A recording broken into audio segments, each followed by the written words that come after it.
തൃശൂർ അശ്വിനി ആശുപത്രി വീണ്ടും വെള്ളപ്പൊക്ക ഭീഷണിയിൽ. മഴ കനത്തതോടെ വെള്ളം കയറി തുടങ്ങി.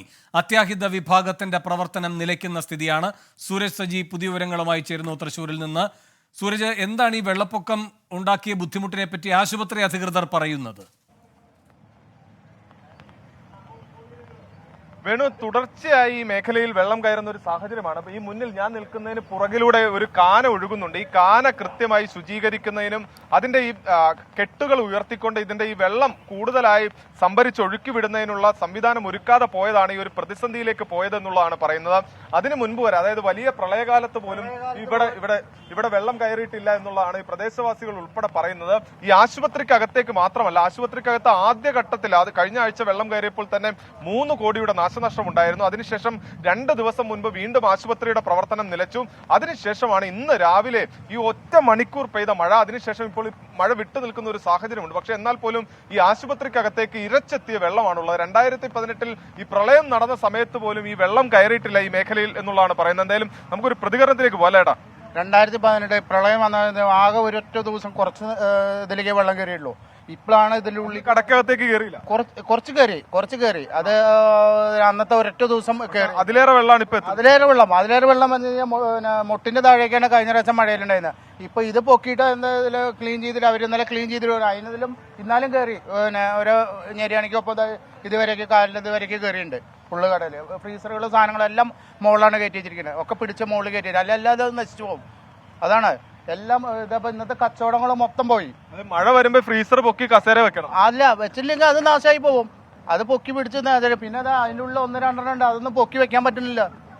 അത് നമ്മൾ എന്ത് ചെയ്യാൻ പറ്റും? അതൊക്കെ നശിച്ചു പോയി കഴിഞ്ഞാൽ അത് പോയി, നമുക്ക് പോയി. ഒരു ഇതും കിട്ടില്ല. നമുക്കൊരു നഷ്ടപരിഹാരങ്ങൾ എന്തെങ്കിലും കിട്ടണ്ട, അതൊന്നും കിട്ടില്ല. അപ്പൊ ഇന്നത്തെ ദിവസം എത്ര രൂപയുടെ കച്ചവടങ്ങൾ, സാധനങ്ങൾ എല്ലാം വേസ്റ്റാണ്. അവിടെ പെട്ടിക്ക് സാധനങ്ങൾ വന്നിട്ട് അവിടെ സ്റ്റോക്ക് വേറിയിട്ടുണ്ട്. എല്ലാം നഷ്ടങ്ങളാണ്. ഇനിയിപ്പോൾ ഇന്നത്തെ ദിവസം കച്ചവടങ്ങൾ കിട്ടുമോ?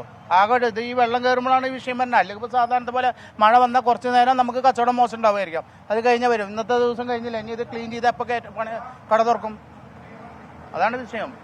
ഇത്തരത്തിൽ വലിയ നിസ്സഹായാവസ്ഥയിലാണ് നിൽക്കുന്നത്. ഈ മെഡിക്കൽ ഷോപ്പ്, തൊട്ടടുത്ത മെഡിക്കൽ ഷോപ്പ് നടത്തുന്ന ആളുകളാണ്. അവരിതാ ഷട്ടർ ഇട്ട് ഈ കട അടച്ചു. കാരണം ഈ മെഡിക്കൽ ഷോപ്പിനകത്തേക്ക് വെള്ളം കയറി അല്ലേ?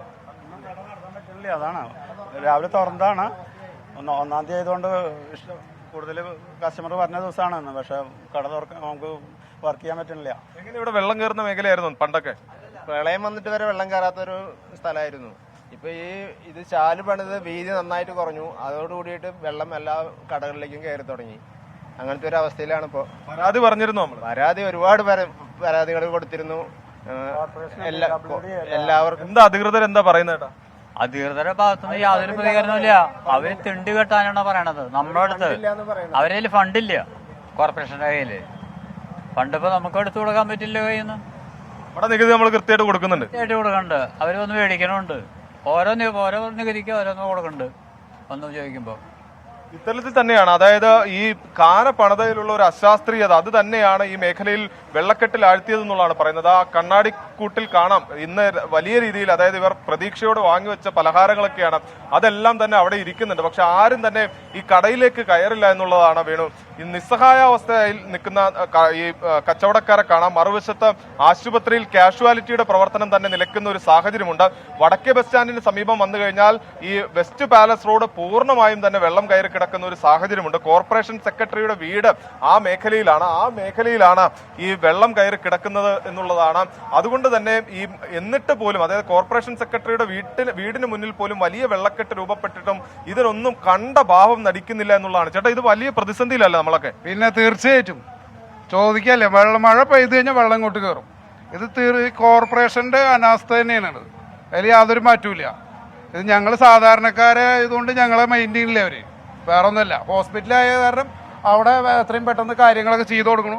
ഞങ്ങളിവിടെ ജീവിക്കാൻ വേണ്ടിയിട്ട്, ഇവിടെ പണിയെടുക്കാൻ വേണ്ടിയിട്ട് വേണ്ടിയില്ലേ, കാലിൽ മുറിയൊക്കെ ആയിട്ട് കെട്ടി കാര്യങ്ങളൊക്കെ ആയിട്ട് ഒരാൾ അത് അവിടെ ഇരിക്കുന്നു. കാലിൽ മുറിയായിട്ട് ഇറങ്ങാൻ പറ്റുന്നില്ല വെള്ളത്തിലേക്ക്. ഒരു മഴ പെയ്താൽ അപ്പം ഇതാണ് അവസ്ഥ.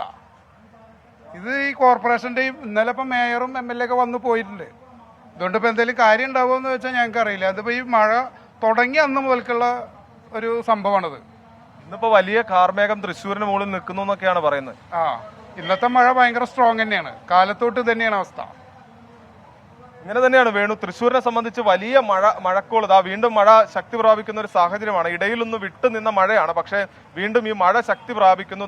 ഇതിന്റെ ഈ പുറകുവശത്തേക്കൊക്കെ പോയി കഴിഞ്ഞാൽ ഇത് വീടുകളും ഉണ്ട് കേട്ടോ. ഈ മേഖലയിൽ തീർത്തും വീടുകളുമുള്ള പ്രദേശമുണ്ട്. ഈ ആശുപത്രിക്ക് പുറകിലൊക്കെ നിരവധി വീടുകളുണ്ട്. അവിടെയെല്ലാം വെള്ളം കയറി തുടങ്ങി എന്നുള്ളതാണ് ഈ പറയുന്നത്. പ്രത്യേകിച്ച് ഈ കാനയിലേക്ക് പോയി കഴിഞ്ഞാൽ ആ ദൃശ്യങ്ങളിൽ കാണാം. ആ കാന ഒഴുകി വരുന്നതിന്റെ ഈ വെള്ളം ഒഴുകിപ്പോകുന്ന ലെവൽ കണ്ടാൽ നമുക്ക് മനസ്സിലാവും. ആ കാന ഇപ്പോൾ നിർമ്മിച്ചുകൊണ്ടിരിക്കുന്നതാണ്. അതായത് ഈ പരാതി ഉയർന്നതിന് ശേഷം കഴിഞ്ഞ ഒരാഴ്ചക്കിടെ മാത്രം തുടങ്ങിയ നിർമ്മാണ പ്രവർത്തികളാണ്. പക്ഷേ ഇതൊക്കെ ഈ മഴക്കാലത്തിന് മുമ്പ് തുടങ്ങിയിരുന്നെങ്കിൽ ഈ മേഖലയിൽ ഒരു തരത്തിലും വെള്ളം കയറില്ലായിരുന്നു. പക്ഷേ ഈ നിർമ്മാണ പ്രവർത്തികൾ വൈകിയത് തന്നെയാണ് ഈ തൃശ്ശൂരിനെ ഇങ്ങനെ ഈ വെള്ളക്കെട്ടിലാഴ്ത്തിയിരിക്കുന്നത്. എന്നാലും തൃശ്ശൂരിന്റെ വിവിധ മേഖലകളിൽ കനത്ത മഴ തുടരുന്നു. അതോടൊപ്പം വെള്ളക്കെട്ടും പ്രതിസന്ധിയും രൂക്ഷമാണ്. വേണു, സൂരജ് സജിയാണ് വിവരങ്ങൾ നൽകിയത്. തൃശ്ശൂരിൽ ശക്തമായ മഴ തുടരുകയാണ്. അശ്വിനി ആശുപത്രിയിൽ വീണ്ടും വെള്ളം കയറി. റോഡ് അതുപോലെ തന്നെ വീടുകളിലും കടകളിലും വെള്ളം കയറിയിരിക്കുകയാണ്. വിധി ദിനത്തിൽ 24 മാജിക് ജൂൺ 4 ചൊവ്വാഴ്ച രാവിലെ 5 മണി മുതൽ 24-ൽ.